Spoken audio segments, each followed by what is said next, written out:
On the 16th of November 1987, organist Joseph-François Berden dies mysteriously in the basement of his home.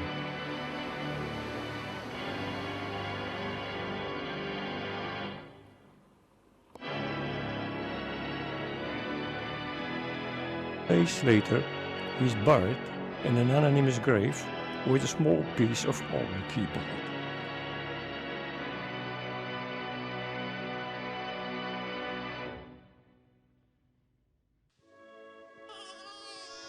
On the 2nd of February 1916, he sees the daylight in this property located in the Rome Street 51 at Ostend. He is the son of Gustav Berden, manager of companies, and Madeleine Verscheld. But it will be grandfather Alphonse Verscheld that defines Joseph's future. Alphonse Verscheld was music teacher at the Our Lady College in Ostend, organist of the Capuchin Church, and second organist of St. Peter's and Paul. He was composer, among others, of a flag song, a guild song, a grief song, and the St. Peter's song, better known as the Fisherman's songs, yet every year performed during the benediction of the sea in our Flemish seaside recitals. The text was written by the late Governor Henry Bals, father of Liliane, the Princess of Rhétie.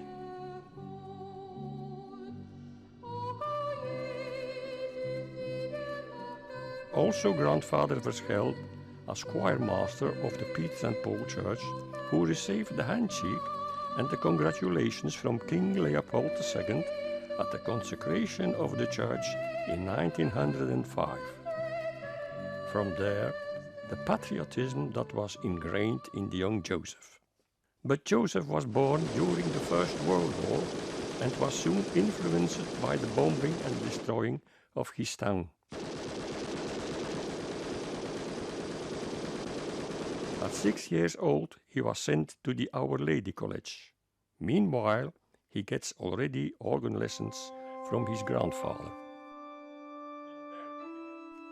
At the same time, he follows music theory at the Ostend Musicconservatory, with Toussaint de Zutter, holder of the Rome Prize, as director. He starts piano lessons by Maxime Van Est, but this considered the hands of Joseph too small for organ and recommends him the clarinet. Of course, this is not the taste of grandfather Alphonse, who sends Joseph to Angelique Cardinal, to whom Jefke thanks his keyboard technique and his virtuosity.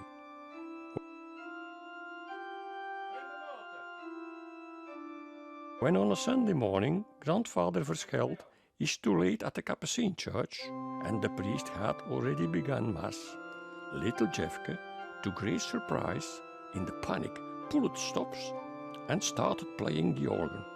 When Alphonse himself was apologizing for his lateness by the Reverend Father, he received the congratulations for his talented grandson. It happened sometimes that Jefke had a bad day, and when he struck a wrong key, he was told, "You cracked them, hey dude!"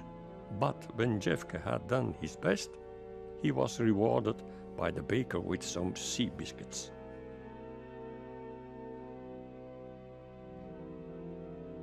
His organ art seems to have a high level, because in 1928, Jefke, barely 12 years old, is already appointed by Father Joseph Marie Dujardin as organist of the St. Joseph Parish Church in Ostend.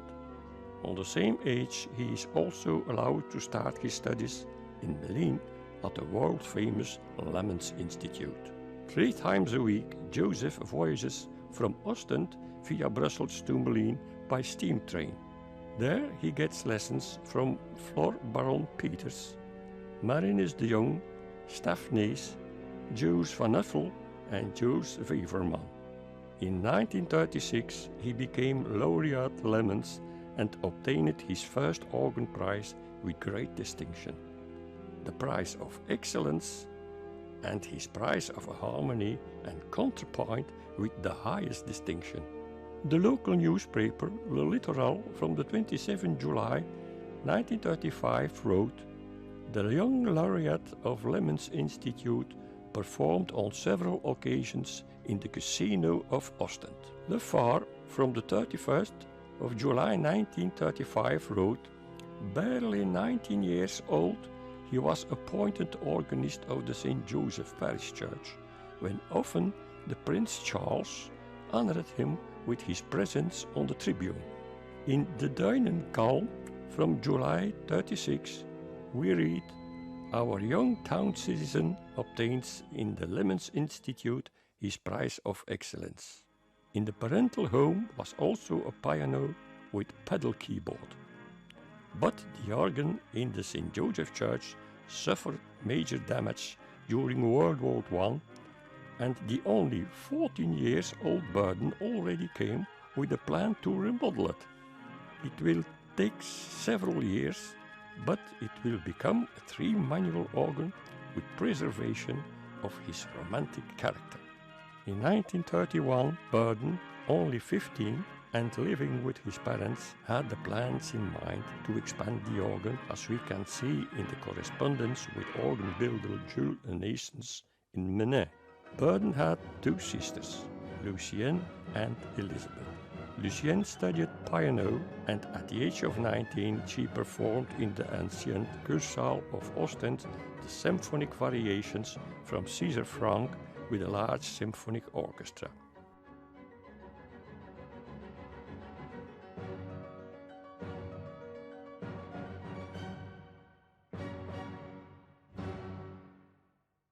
But Berden also had his childhood boyfriends with whom he was regularly on the move, Hazard and de Coster. But actually Berden had not a lot of time for his friends. He also replaced Léandre Villain at the organ of the Ostend Kursaal when he was on a foreign concert trip. Also, the conversion of his organ in the St. Josephchurch became a busy activity to have his projects approved. He wished a bombard 16th on the grate, and this was against the sense of Lord Peters. Between 1930 and 1936, 3 proposals for the disposition followed each other until Father Alfred de Meester writes in May 1936 to organ builder Naessens, "The organist is a brave boy, but extremely difficult. He will refuse categorically everything if it doesn't correspond to what he wants." On the 4th of April 1937, the organ is finally inaugurated by Joseph-François Berden, only 21 years old, and Léandre Villain, organist of the main church in Ostend. Berden's program includes Introduction and Passacaille from Max Reger, Final and Allegro from the First Symphony from Louis Vierne, and the Allegro from the First Symphony from Charles Marie Widor. In the meantime, Berden has been studying at the Royal Musicconservatory of Brussels for 2 years. He got lessons from Paul de Malingro, where he obtained also his first prize organ and the special organ prize Renault. By Jean Absil, he obtains his first prize fugue, and it was Jean Absil who wrote on the 6th of March 1944 to Father Gustav Berden that his son would be, within a year and a half, ready for the prize of Rome. His other teacher was Raymond Moulard. At that time, organist Joseph Jongen was director, and it was Berden who had the honor to create for the first time his Toccata on the beautiful Cavaillé-Collorgan of the Royal Musicconservatory of Brussels. Unfortunately, Grandfather Verscheld was unable to experience all those joyful events. He died the 1st of February 1930, but World War II would give a different twist to Berden's future. Ostend groaned under the bombing, and the Kursaal, where Berden ever acted as organist, was demolished by the Germans to make place for the Atlantic War.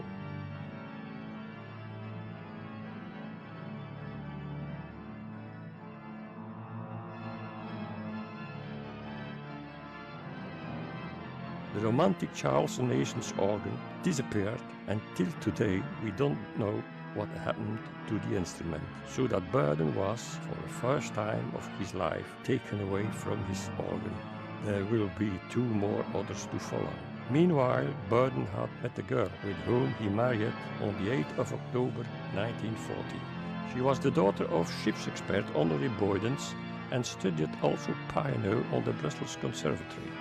To terminate his studies, Berden continued to travel by rails weekly from Ostend to Brussels, and it frequently happened that the train was attacked and stopped. This became a great risk to himself for the married Berden.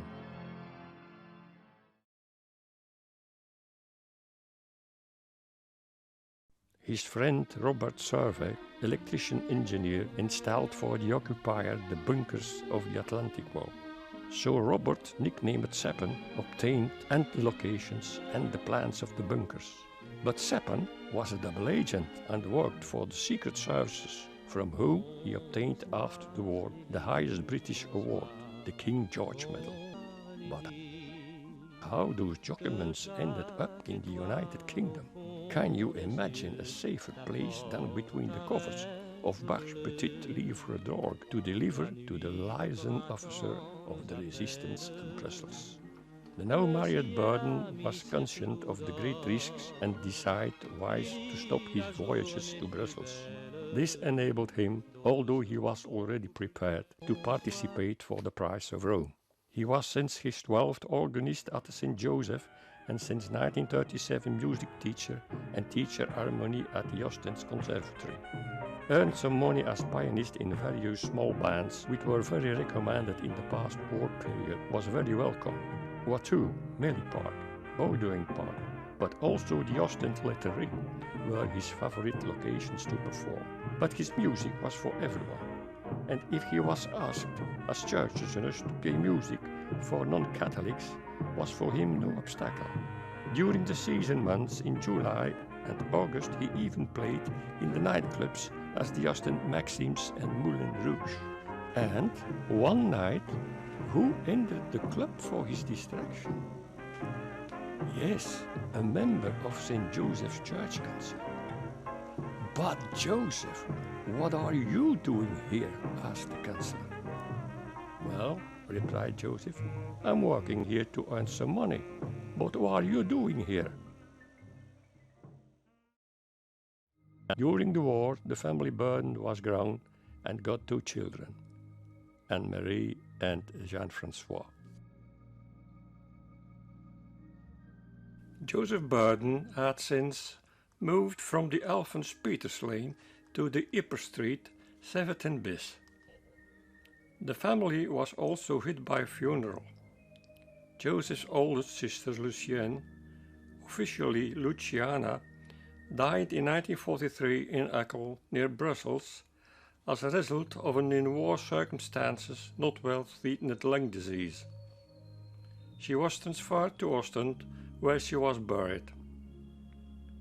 2 years later, in 1945, organist Leandre Villain from the main church died and Joseph played the organ for his funeral.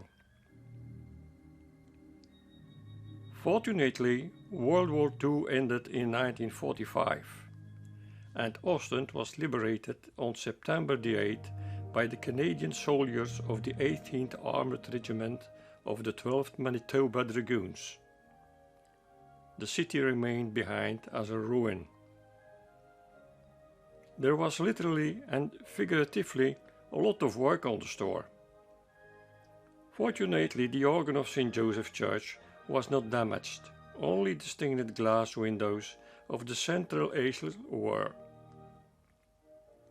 The musical talent of Joseph worked like a magnet in the post-war spirit, and when during the summer month tourism started again, Joseph was, after a musical 11-hour mass on Sunday, encouraged by no less than the main conductor of the large symphonic orchestra of the National Belgian Institute for Radio Broadcasting, Léonce Gras. Joseph is requested to perform on the monumental Maurice Delmotteorgan of Studio 4 that was built in 1937. The instrument was the largest pipe organ built in Belgium. It has 111 speaking stops, spread over 4 manuals of 5 octaves and pedal. All winches counts 71 notes, so that all 4 couplers are real. She was the most avant-garde for her time. Berden was given the choice, either an occasional recital consisting of pure organ literature, either a 50 minutes during concert for fantasy organ after the 1-hour news broadcast live on antenna every 2 weeks. The choice was made quickly for financial reasons. Between 1947 and 1953, Berden gave no less than 141 directly broadcasted recitals, with a repertoire of 635 items from both mundane and classical music, opera, operette, jazz, folk songs, and so on. In his program, he often accompanied stars like Mona Barani, Stanislas Boyakovsky, Juliet Getty, and so on. But the success also created envy, not at least by the authoritative church organist who found the radio broadcasting organ unsuitable for this kind of music. As a result, the broadcast board of directors decided to purchase a small Hammond organ, but then Joseph refused categorically to give further recitals on. Léonce Gras was looking for a solution. It was decided to continue the concerts on the organ of the St. Josephchurch at Ostend. Every 2 weeks, the broadcasting station sent a team of 10 technicians from Brussels to Ostend. Among the program speakers were Paula Seymour, and the war-related song Little Grey Home in the West became the introduction. This song was featured in the 1938 film Sweethearts, starring Janet MacDonald and Eddie Nelson. In 1954, after 7 years, the program changed and the fantasy organ recitals came to an end. Joseph Berden, who was previously during the war taken away from the organ of the ancient Kursaal in Ostend, experiences for a second time this embitterment. But the envy was not extinguished by this. Much later, an archivist from the broadcasting station N.I.R. testified that Joseph's organ teacher at Lemmens, but also member of the organ committee of the broadcasting station, had ordered to the destruction of all Berden's recordings. Only a few survived. In 1950, Joseph's father Gustave suddenly died. He was 63. But life goes on, and in addition to his post as organist and music teacher, numerous parties can be lined up. It was the same on the 31st of January 1953, the night of the flute.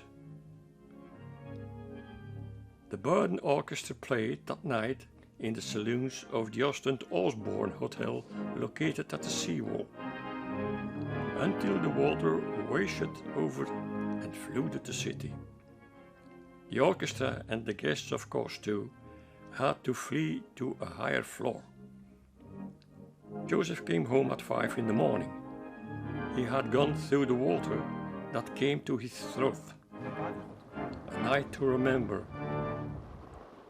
After the disaster, a memorial was held in the main church for all the victims, and it was Berden who was asked for the musical accompaniment. From Major Adolf van Glabeke, he received this remarkable letter. To Mr. Berden, conductor of the choir of the Royal St. Joseph Parish Church. Mr. We would like to express our sincere thanks to you in name of the members of the Town College for the disinterested and spontaneous cooperation that you and the members of the choir under your leadership wanted to provide on the occasion of the solemn service for the flood victims in the main church. In those years, Berden founded also his choir Cantando. That choir was about 50 people strong. He wrote a Christmas passion, Hodie Christus natus est, for organ, choir, 4 voices, 3 trumpets and timpani. It was Therese Allard, Wagnerian at the Bayreuther Opera, who had the leading voice. It might have sounded like this.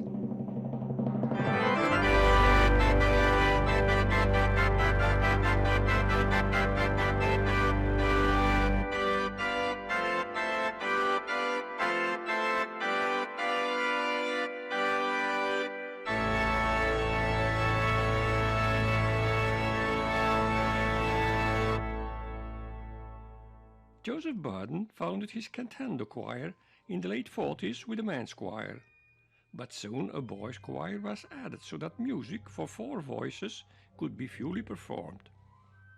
Pastor Marcel Vermeulen was full of praise, and as cousin of the Flemish writer Waardenome, he wrote following poem. Het is 25 jaar geleden dat, met kleine vlugge stappen, iemand eerst de trappen blijhartig heeft betreden naar het hoogdoxaan voor het eerste recitaal. Hij verstond de tonentaal, het is hem waarlijk ingeboren. Zijn hart heeft hij verloren, aan muziek zijn ideaal. Hij vingerde vol zwaai en zwier op de toetsen van het klavier. En waar de wereldkwalmen in slierten reizen naar omhoog, door klare beukenbogen weer klinken nu de halmen, in mis, bij overlijden en bij trouw, tot zelfs in Brussels radiogebouw. Hij beheerst volledig het instrument. Menig kerkbezoeker heeft verschoten van het geweld der dondernoten, die hij dreunend door de beuken zendt. Iedereen bewondert zijn techniek. Velen zwemmen gaarne in die zee muziek. Er was sprake van een mannenkoor. Een organist zwierf langs de straten, had iedere schone stemme zeffens in de gaten. En de stichting breekt met brio door. Het blijkt belangstelling te wekken en blijft veel volk ter kerke trekken. Het groeit, breidt uit, van jaar tot jaar, met fijner kunst en prachtiger, meer gewaagd en machtiger. Een kinderkoor staat bijna klaar. We wensen Berden heil en vruchtbaar werk, met koor tot glorie van de Sint-Josefskerk. Marcel Vermeulen.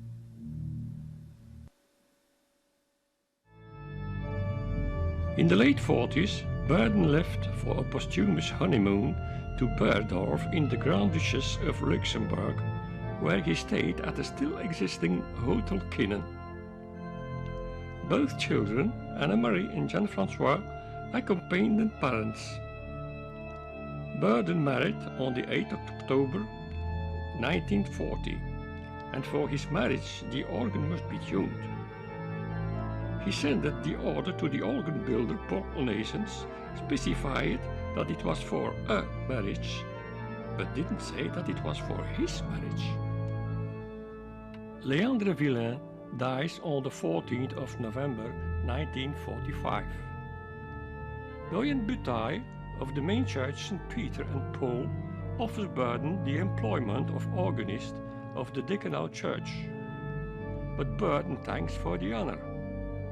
First, he has a very good relationship with his pastor de Meester, who had helped him a lot in his studies at the Lemmens Institute. Second, he does not like the organ of the Deaconal Church. It was rebuilt after the war, and the romantic character was turned into a compromise instrument. And third, after years of perseverance, the organ of St. Joseph was converted to his wishes. The new Kursaal did not get a new organ, but Berden did leave its footprints in the Ostend organ landscape. The Charles Jules Annaessens organ in the St. Franciscus Church, where his grandfather was organist, had suffered a lot of damage during the bombing in the beginning of the Second World War and was therefore completely unplayable. Berden was appointed as expert advisor, but has honestly cited in his report that the priest has used part of the pipework in the restoration of the gutter of the church, with this result that the church council immediately removed Berden from the case. The church of St. Antonius of Padua on the Notre-Damle was also badly damaged in 1941 and would not be reopened until 14 years later.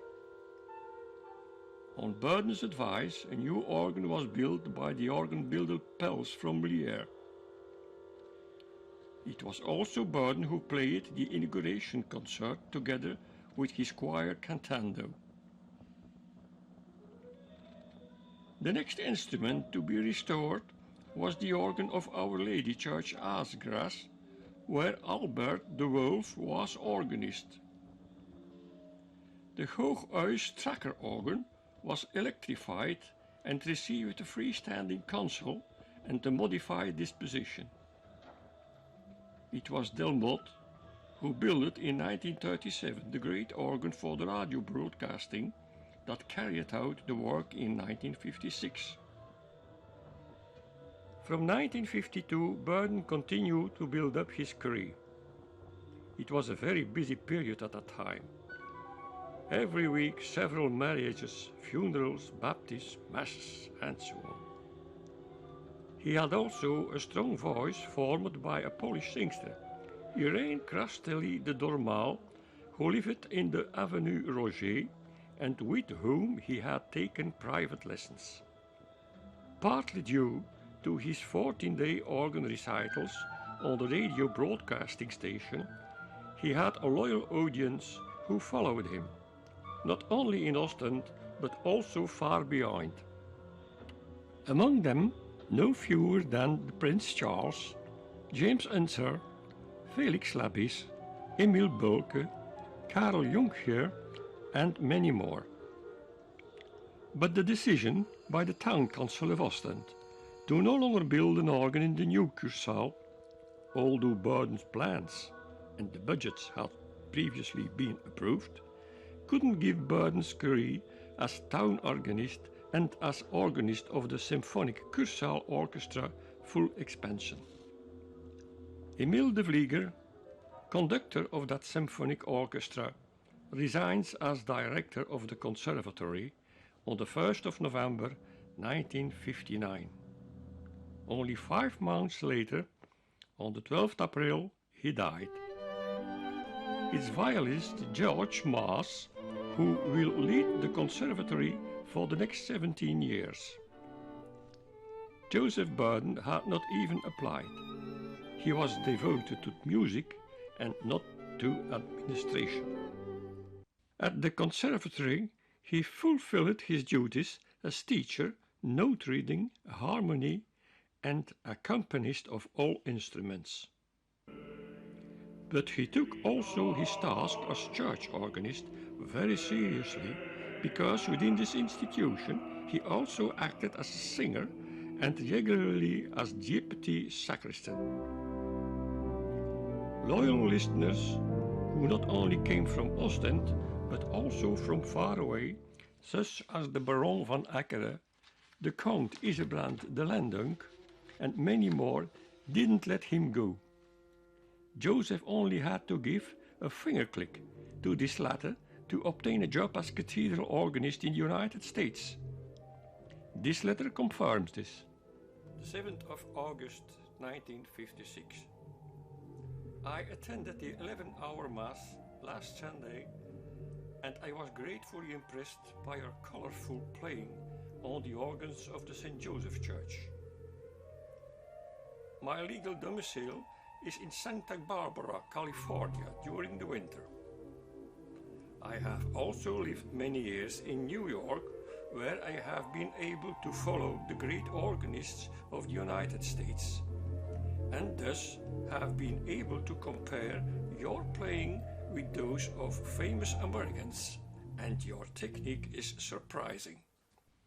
Also the secretary of the Belgian Queen Fabiola, Professor Paul Baron Paling, became a loyal admirer and reacted as follows after listening to Berden's transcription of Chopin's Funeral March.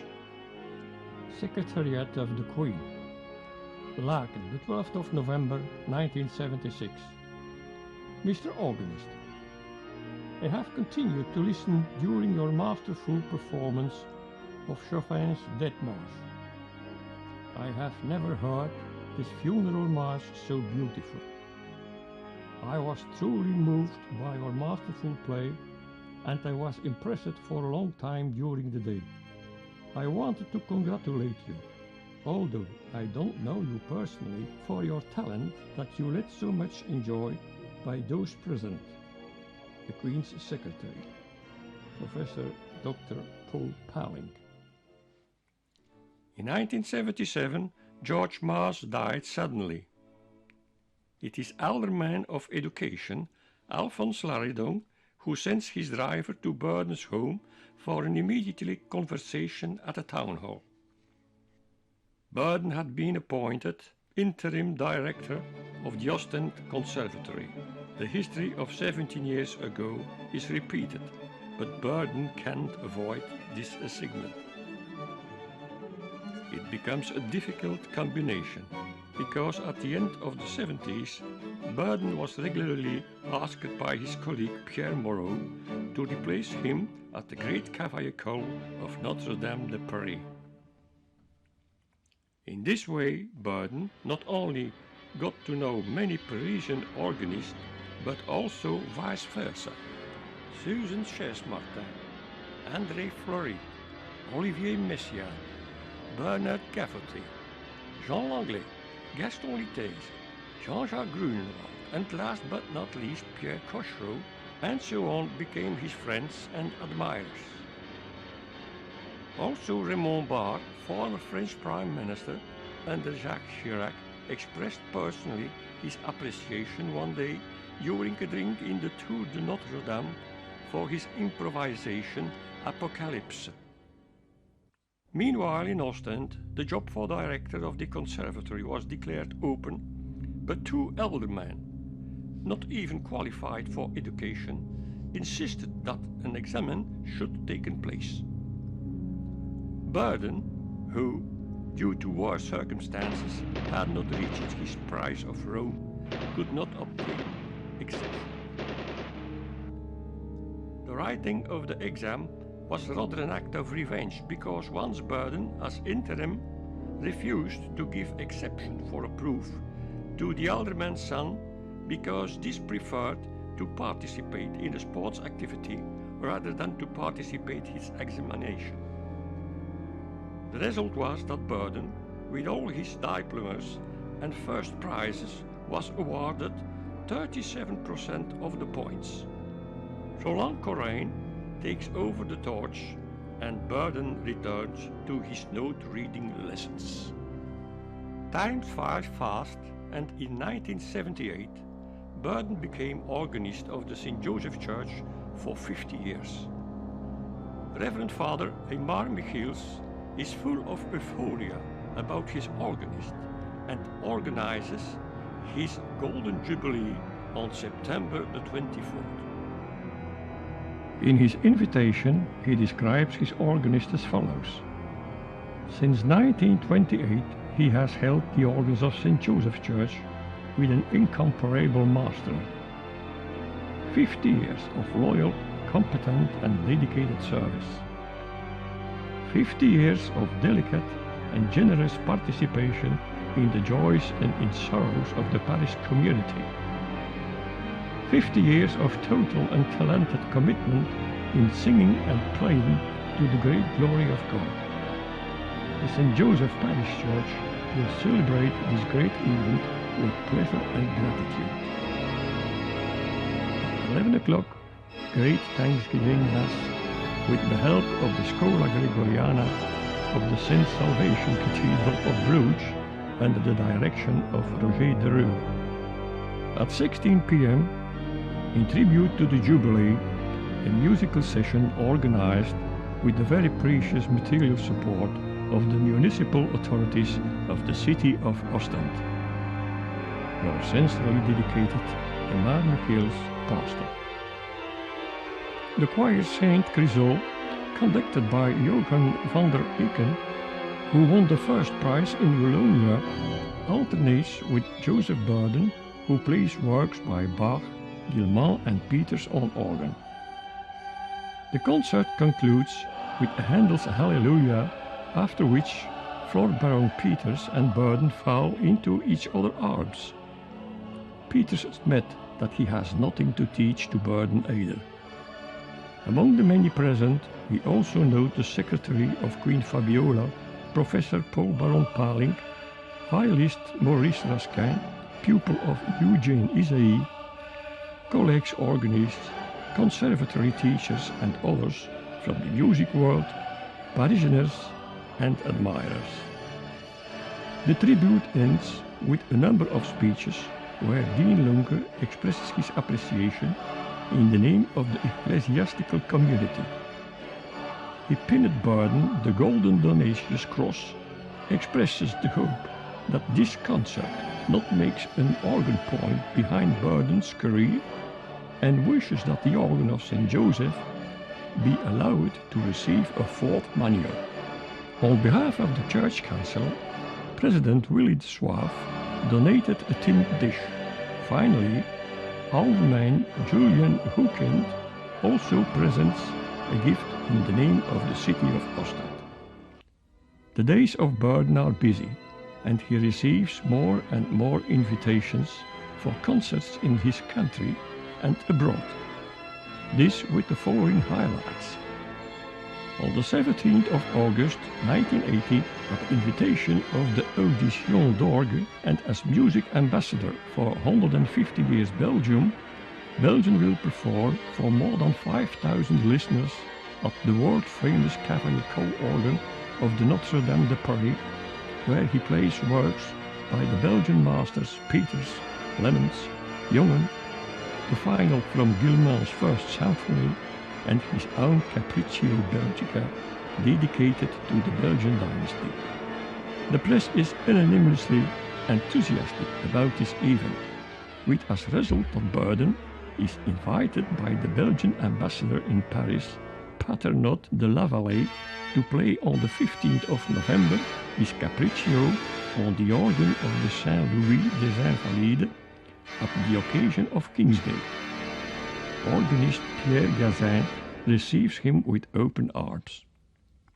Great Britain has also heard Berden performance on Joseph Jongen's Sonata Eroica at the organ of Notre-Dame, and John Scott Whiteley, organist of the York Minster, also lecturer at the University of Hull, will on this base make the analysis for his book about Jongen. It is also the spark that prompts the British Organ Society to invite Berden to perform in England, where he will place the organs of Manchester Cathedral, Salford Cathedral, Worcester, Bolton, Little Lever and many more. But last but not least, the most important organ of Europe, with his 145 steps and 9,750 pipes, the organ of Liverpool Anglican Cathedral. On his return home, Berden receives a curious letter from Liverpool's cathedral organist Ernie Pratt, who writes him, "I have a great admiration for continental organists who specializes in the art of improvisation. You leave British organists very far behind in this particular field of music making. I only wish that I could come to you for lessons." The Manchester Daily wasn't forgotten to nominate Berden Mr. Manchester for his activities during the war, and titled Organist Who Defied Nazis. keeps promise to a hero. After his death, Peter van Boel, producer at the Belgian Broadcasting, will describe it this way. Wie is die Joseph Berden? Wel, alleszins een meesterlijk improvisator geweest. Top. Maar dan werkelijk de absolute wereldtop wat die man kon spelen. Wie het niet was, was Floperus. Improviseren kon hij niet. In the meantime, the vacancy for conservatory director in Ostend was not filled, so that Berden continues to act as interim. For the second time, an exam is written in which Berden, which he previously obtained 37% passes. This was in 1981, at 6 months of his retirement age. The petition made by his colleague organist, together with the elder man's daughter, also teacher, who were against this appointment, was to no avail. Berden was allowed to leave the Ostend Musicconservatory as honorary director with great success. But not only in the conservatory is a headwind. A deep depression also develops within the church community of St. Joseph. Berden's Capriccio Belgica was not in good taste for everyone, and within the church council the mood was stirred up because Berden received too much attention. The chairman of the St. Joseph Parish Choir is an electable member of the extreme right-wing party and uses this position to ward off Berden by all means. Berden's Capriccio Belgica performed in Paris and playing patriotic songs such as Vers l'Avenir, the Song of the Partisans, Ten Velde, even the Belgian national hymn, at funeral and veterans remains an eyesore for him. This chairman is going to complain to the pastor, and this confirms to Berden in a clear language. We have a Flemish choir, and you are a national hymn man. That doesn't go together. But he isn't alone. The sexton also thinks that it is high time that Berden, now he reaches the retirement age of 65 and is put under arrest by the city of Ostend as conservatory director, would also step down as church organist to promote himself as successor. He begins to make it difficult to Berden by banning him from church as much as possible for gracing wedding and funeral ceremonies. Berden receives from him message in abundance that you shouldn't come for all kind of excuses. He also thinks that Berden must make room for the young people himself. Then, 57 years old, Berden feels the wetness under his feet. Although, according to the episcopal terms, Berden can stay until his 80th birthday, Berden shouldn't be arrested. He is offered a compromise out of all reasonable proportions to dismiss. Berden's Station of the Cross would begin, or, has she already been introduced in 78 on September the 24th with his 50th anniversary organist as the Last Supper. The president of the church council, who saw coming the mood, proposes Berden a compromise in Belgian style, forgetting that Berden may stay, but that it is for not compromising his pension as city clerk, he also has to take his retirement as organist. But as Caesar Frank, Berden also loves his organ. She is not only his orchestra, but also his life. He had not only composed her in 1935, and on top of, the episcopal conditions required him not to rest. On the contrary.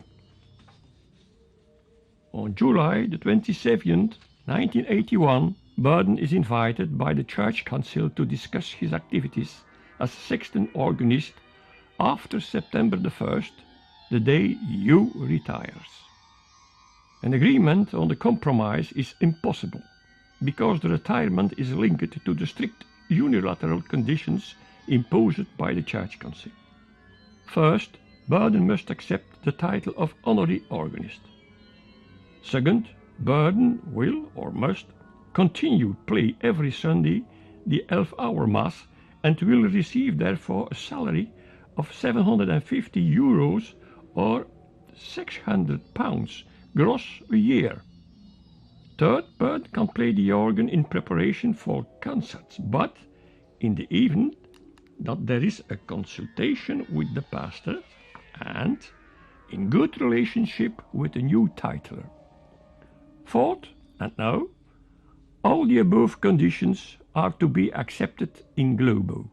In other words, to take or not to take. In addition, the Church Council keeps a stick behind the door because, in a leaked note from the President, we note, at the first stupidity Berden makes, he will be denied access to his organ. Berden immediately notices the whitewasher's compromise and feels blackmailed on top. All those negotiations take place around the time that Berden is making his concert trip in Great Britain, and judging by these images, Berden is deeply impressed and not in the mood. Berden makes reservations about the many requests to return for concerts the next year. By a registered letter dated September 8, 1981, Berden states that he doesn't accept the proposed ultimatum and that he will continue service subject to all rights. The day after, at the request of the Suave Willie in his capacity of chairman of the Church Council of St. Joseph Parish Church in Ostend, Berden is removed by E. Upshomer and A. Fisher and fired by bailiff's writ as organist. He is hereby expressly forbidden to gain access to the tribune and to play the organ, also ordering him to issue all keys of the entrance of the tribune. This is the final recognition that Berden once received through his pastor, so euphorically described 3 years before for his 53 years of dedication, and he expressed hope that his jubilee shouldn't be an organ point after his career. Now the same president and the same pastor signed his letter of resignation. His son made a call for a Christian solution over the Belgian radio, but this was to no avail. In the Diocese of Bruges, the Pontius file was sent to Pilate. The Monseigneur Bishop was too busy with more pleasant activities. And in the Archdiocese of Malines, the Cardinal had a firm answer: I can do nothing for you. In the Diocese of Ghent, the response comes from a completely different angle. Bishop de Keyser, responsible for the musical accompaniment of the services, offers Berden a comforting gesture by asking him to play the cathedral organ, especially for the great services and the holidays. After Habbe Overschragen's death, they were looking forward for a new organist, and this position was open. This offers Berden the last chance to bring out his talent of his improvised Pelagius Symphony of Symphony of the Seas, an improvised organ sonata and prière that is still to be recorded on soundtrack. His last commitment was in 1982 for his concert performance on the Cavaillé-Collorgan of the St. Louis Cathedral in Versailles, together with the Manchester choir, the Excelsior Singers. After this, it was irrevocably over. Berden is touched and cracked to the core of his soul. As farewell piece for the sortie of his last 11-hour Mass, Berden chooses for Liszt's transcription of Wagner's Pilgrim's Choir from Tannhauser. With this important theme of the rebellious Wagner, Berden clearly underlines the conflict in the inner struggle between sacred and profane love, and in which he searches for the real redemption in the closing words, "Every day I will praise the Lord until the last days of my life. Hallelujah forever." Once the door closed, an unknown person writes on it, "Only God is judge." Berden shuts off himself from the outside world and seeks solace in painting, where he likes to copy great masters such as Renoir, Ingres, Rubens, Rongier, and so on, just like he played works of Bach, Franck, Liszt, Mendelssohn, Widor, Vierne. But the rest statement reveals much more as the tip of an iceberg. Salaries of sextons and organists are determined by the Ministry of Justice, and what appears now, that in not suspicious times Berden only received about 1/3 of his statutory wages during his entire career, while the responsibles received the full salary. The difference disappeared between the pleats of their skirts. No wonder, in order to make ends meet, Berden had to work for feeding his family in all kinds of entertainment and nightclubs, where for their pleasure the members of the church council came to spend the missing part of Berden's salary. Now Berden is deprived of his organ. It will be a long and bitter legal battle, up to the human rights in Strasbourg. The local weekly De Zeewacht writes, "The church council of St. Joseph says goodbye with a Judas kiss." In the daily De Morgen, they talk about diet for his country. The TV magazine's Humo talks about the sexton who was buried alive. And the French Courrier du Littoral speaks about right or wrong on the basis of a patriotic song. The tabloid Blick knows that in Ostend, Don Camillo is the bad one, and the organist wages disappeared for 50% in the register of the church council. The Walloon newspaper La Dernière Heure is also talking about dismissal based on the Brabant song.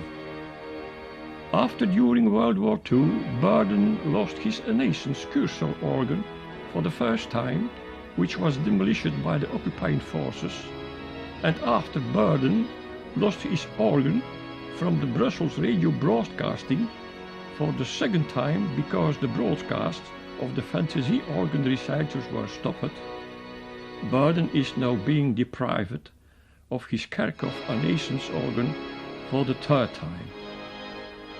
You don't take a painter's brush and a sculptor his chisel. A violin, a trumpet, or a clarinet is quickly replaced in the music store, but not a pipe organ. A late response to Martin de Jonge's radio program Service Telephone makes Berden accept the proposal of a lawyer who wishes to remain unknown. Resultaten. Iemand anders zei dat een dergelijk feit niet verjaart. De man wou ook volledig vrijblijvend tips geven. Now that his instrument has been taken from him, Berden has nothing to lose anymore, on the contrary. He doesn't want cover-ups for the pay scams, which has also put his family at a disadvantage. Besides, Berden is in a strong position. Upon retirement, he receives a certificate signed by his employer, the Church Council, and endorsed by the city of Ostend, confirming that he was continuously employed as a sexton organist for 53 years, on an average for 5 to 6 hours a day, for 6 days a week and 52 weeks a year. In addition, the Inspectorate of the Brussels Pension Service has launched an investigation, and the pastor responsible, also retired, confirmed for a second time his statement on the employer's certificate. By way of example, for the month of July 74, Berden is paid €174 as wage, while according to the legal wage scale of the church employees as laureate Lemmens, he is entitled to receive €702. The amicable settlement of the 16th November 82 to the district court requires only a formality to initiate the procedure for the labor court. However, it will take after 3 years, until May 31, 1985, before the lights are green and the Church Council of St. Joseph is summoned in criminal proceedings for the suffered wage gaps. But the B case is being shelved. It is necessary to wait for an opinion of the Public Prosecution Service, and to issue an interim judgment in which Berden is treated with disrespect. The Labour Court ruled that, in spite of the employer's certificate issued, the number of hours worked should be concluded in more detail. In other words, is partial on this and prematurely casts doubts on an uncontested official document. On top of that, it isn't an organist's fault that the church is empty over the years, and if he is banned from performing his duties with messages as "you shouldn't come," the wages remain due. In the advice of the Public Prosecution Service, we can read that his artistic achievements were not requested in fulfillment of his employment contract, shamelessly referring to a decree of Napoleon from 1809, exactly as labor laws hasn't evolved since. On September the 6th, 1888, the Labour Court rules and declares Berden's claim well-founded only with regard to holiday pay, and dismisses the more advanced as unfounded. The family appealed to the Labour Court in Ghent on May 15, 1990.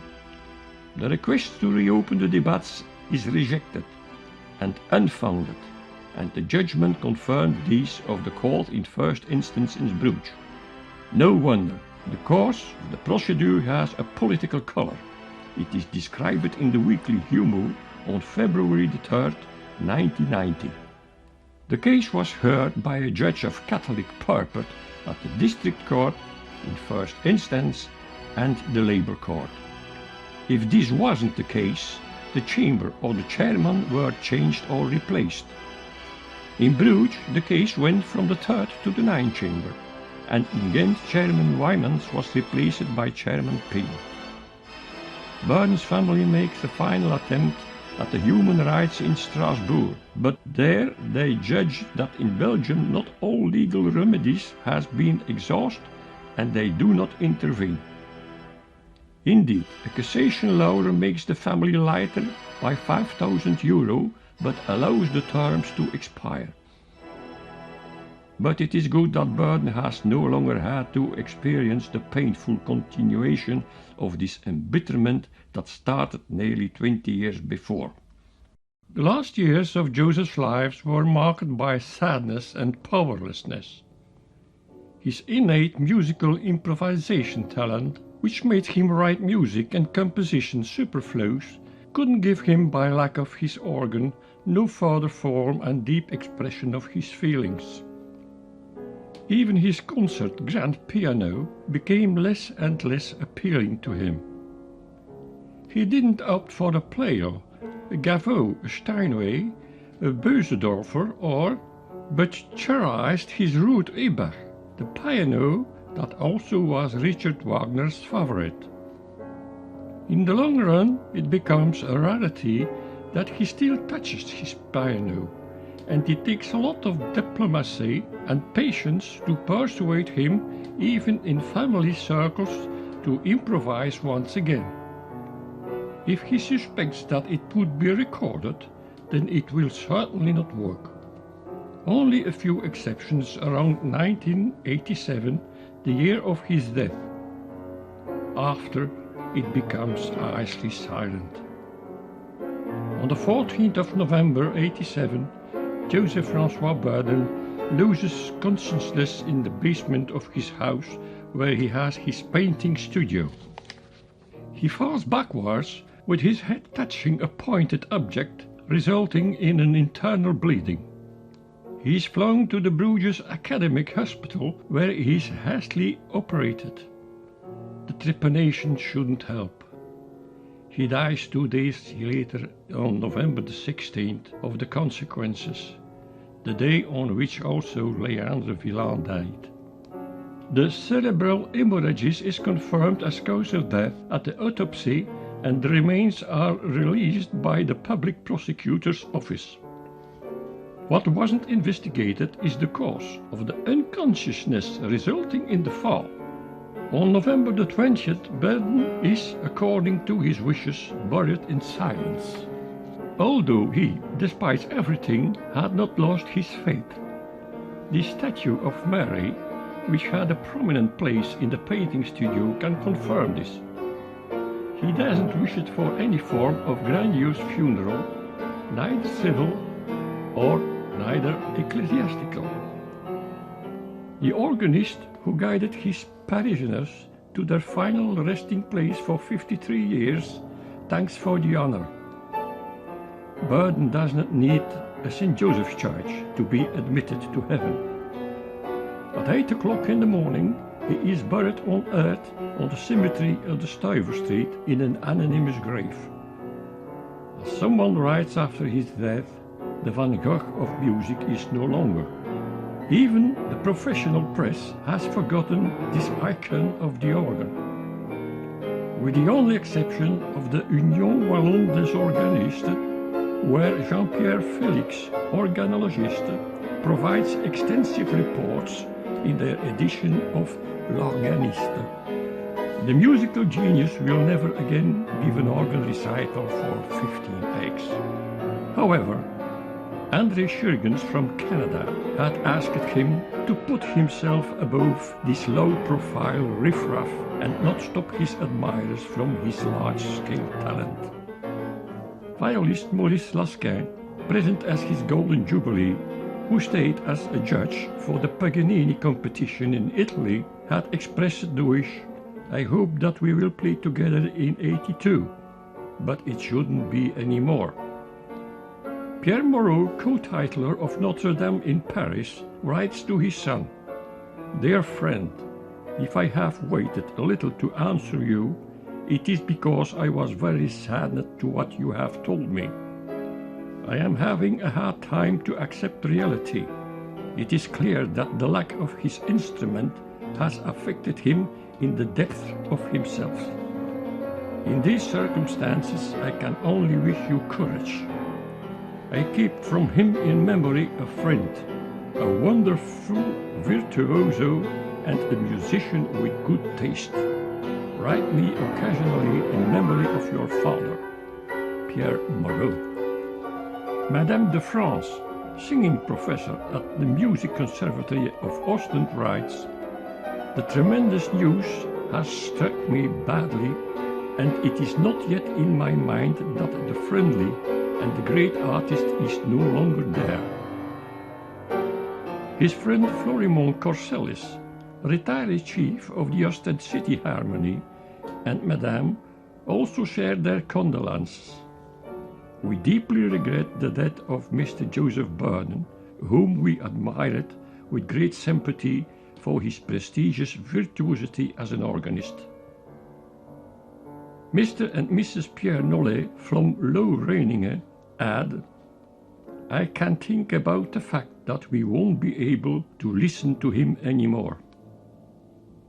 And finally, with the apologize that not all condolences can be remembered, Marcel Verbeke and Madame from Heverley writes, "My feelings and my thoughts are deeply affected by this sudden and sad event, knowing that Mr. Berden was in a serious mental state because of the injustice and the loss that was inflicted on him, resulting in a long court case.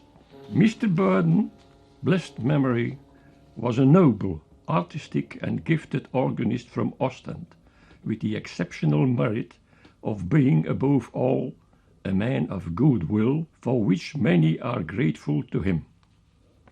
The Flemish radio and television sent the camera to Ostend, where a full day of recordings was made for the program The Egg of Christophorus.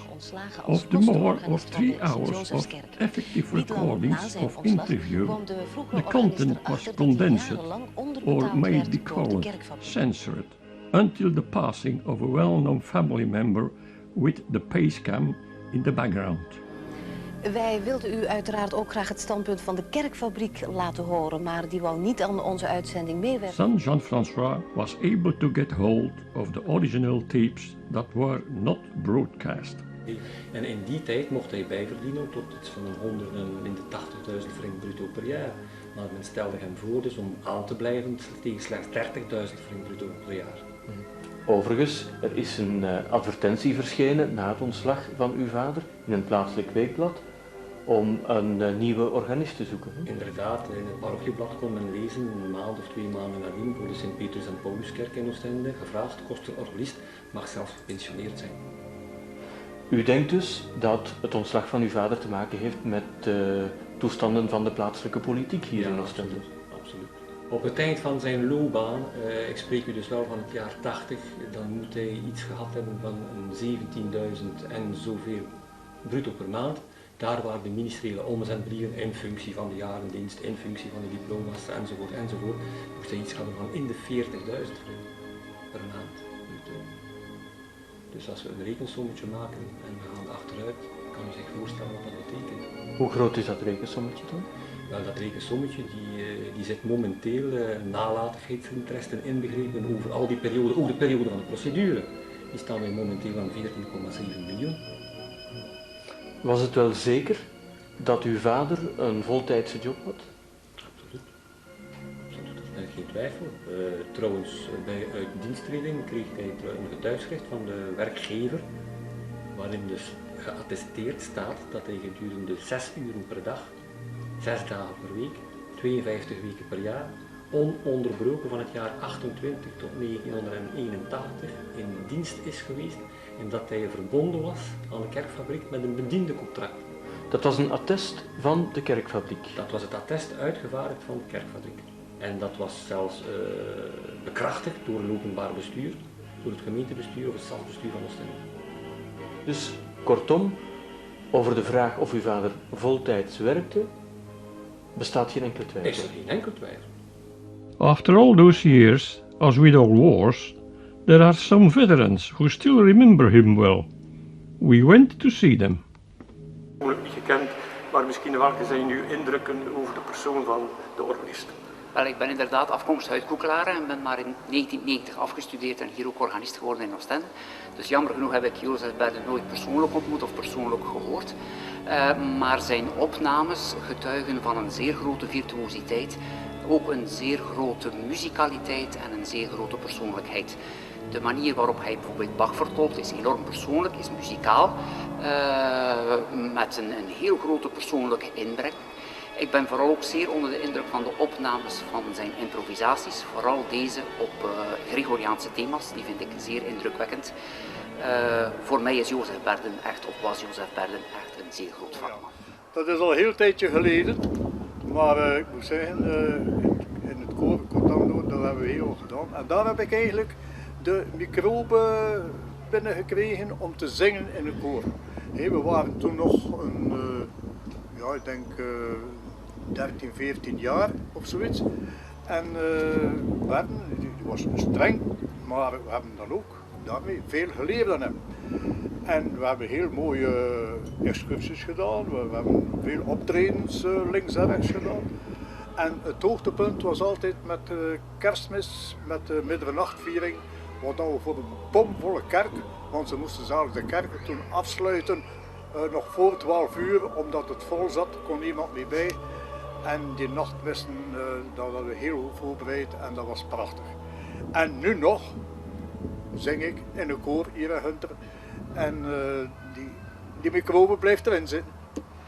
Jawel, toen ik met mijn vader de hoogmissen volgde in de Sint-Josefskerk, was dat uitgelezen ook om naar de orgelmuziek van meneer Berden te luisteren. En telkens als dat orgel, het orgel in aanslag bracht, keek iedereen achterom. En dat gaf zo'n enorm feestelijk gevoel. En dat is iets, als ik orgelmuziek hoor, dat ik dat nog altijd aan denk. Ik kan me ook nog herinneren toen wij huwden, dat hij het Ave Maria gespeeld heeft op het orgel voor ons, voor Guido en voor mij. Mooie herinneringen eigenlijk. En wij gingen dan naar de mis. En vooral voor de muziek te beluisteren van meneer Berden. Want dat was aangenaam om naar te luisteren, in ieder geval. En wat ik ook me herinner, er zat altijd iets vrolijks in. Af en toe in plaats van heel die mis zat er wel een melodie in die moderner aandeed. En ook, ook als de mis dan uit was, die poorten gingen open, die 2 grote poorten gingen open en de muziek dreunde tot op de boulevard.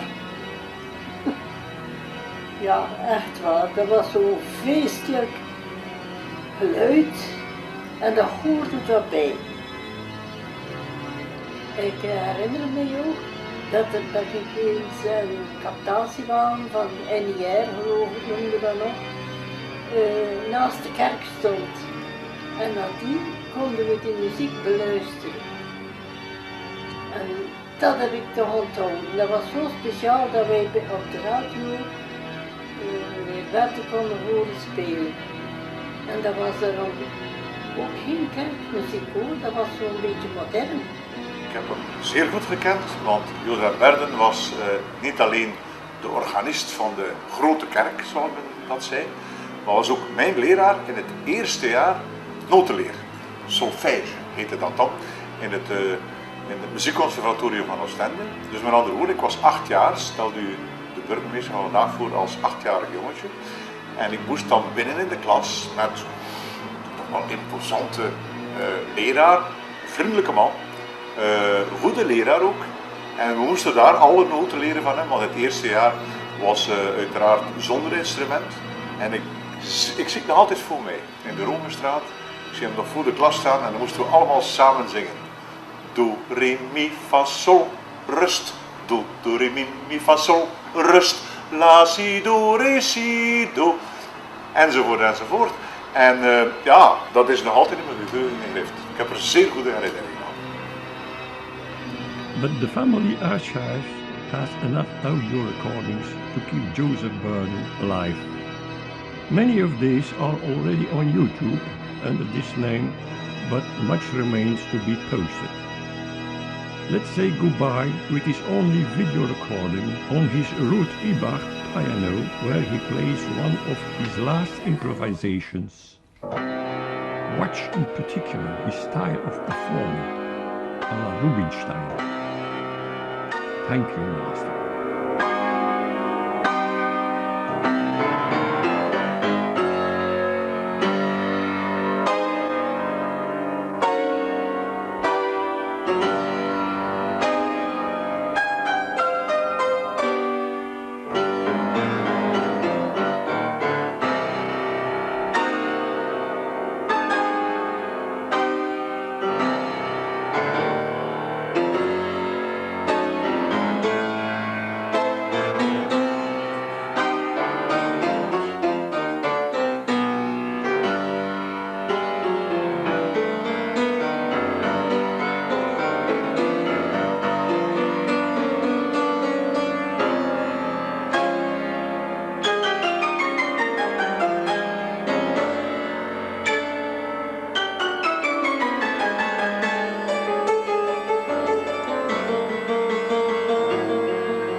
Both city organists were given a grave where they now rest side by side in the cemetery of the Stuyverstraat in Ostend. The third city organist from Ostend, Auguste Wiggin, had emigrated in 1890 to be appointed in Sydney as the holder of the then largest organ of the world, built by William Hill & Son. Its Koen Verwaarde, poet, provided the beautiful verses on the grave that adorn this memorial.